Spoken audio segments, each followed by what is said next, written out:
നടിയെ ആക്രമിച്ച കേസിലെ അതിജീവിതയുടെ പരാതിയിൽ രണ്ടാം പ്രതി മാർട്ടിനെതിരെ പോലീസ് കേസെടുക്കാൻ തീരുമാനിച്ചു. അതിജീവിതയുടെ പേര് വെളിപ്പെടുത്തിയും അധിക്ഷേപിച്ചുമുള്ള വീഡിയോ ആണ് ഇയാൾ ചെയ്തത്. ഈ വീഡിയോയ്ക്കെതിരെയാണ് നടപടി. തനിക്കെതിരായുള്ള സൈബർ ആക്രമണം അതിജീവിത ഇന്നലെ മുഖ്യമന്ത്രിയുടെ ശ്രദ്ധയിൽ കൊണ്ടുവന്നിരുന്നു. എന്തായാലും അതിജീവിതയ്ക്കൊപ്പമാണ് തങ്ങളെന്ന് മുഖ്യമന്ത്രി പറയുകയും ചെയ്തു. മനീഷ് മഹിപാൽ തിരുവനന്തപുരത്ത് നിന്ന് ചേരുന്നു. മനീഷ്, വിശദാംശങ്ങൾ.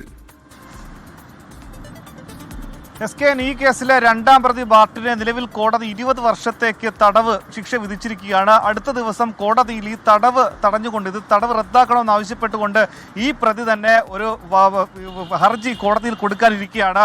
ഈ പ്രതിയുടെ തന്നെ പേര് വെളിപ്പെടുത്തിക്കൊണ്ട് അല്ലെങ്കിൽ പേര് പരാമർശിച്ചുകൊണ്ട് അതിജീവിത ഇന്നലെ മുഖ്യമന്ത്രിയെ നേരിട്ട് കണ്ടപ്പോഴാണ് ഈ പരാതി കൈമാറിയിട്ടുള്ളത്.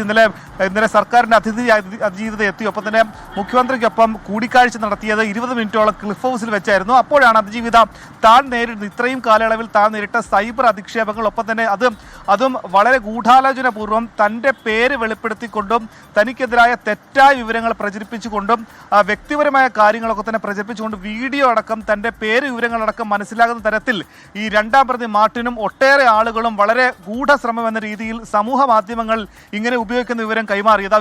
എന്താണെങ്കിലും അതിലിപ്പോൾ പോലീസ് നിയമ നടപടിയുമായി മുന്നോട്ട് പോകാൻ തീരുമാനിച്ചിരിക്കുന്നു. അതിൽ കേസെടുക്കും എന്നുള്ള കാര്യത്തിൽ ഉറപ്പായി. അങ്ങനെ അതിജീവിതക്കെതിരെ സമൂഹ മാധ്യമങ്ങളിൽ ഏതൊക്കെ തരത്തിൽ എതിരായി ഇടപെട്ട ആളുകളുണ്ടോ അവരുടെയൊക്കെ തന്നെ സാമൂഹിക മാധ്യമ അക്കൗണ്ട് ഇപ്പോൾ നിലവിൽ പോലീസ് പരിശോധിച്ച് വരികയാണ്. രണ്ടാം പ്രതി മാർട്ടിനെ ഉൾപ്പെടെ പ്രതിയാക്കിക്കൊണ്ട് പോലീസ് പുതിയ FIR കൂടി രജിസ്റ്റർ ചെയ്യുമെന്ന വിവരം കൂടി പുറത്തു വരുന്നുണ്ട്.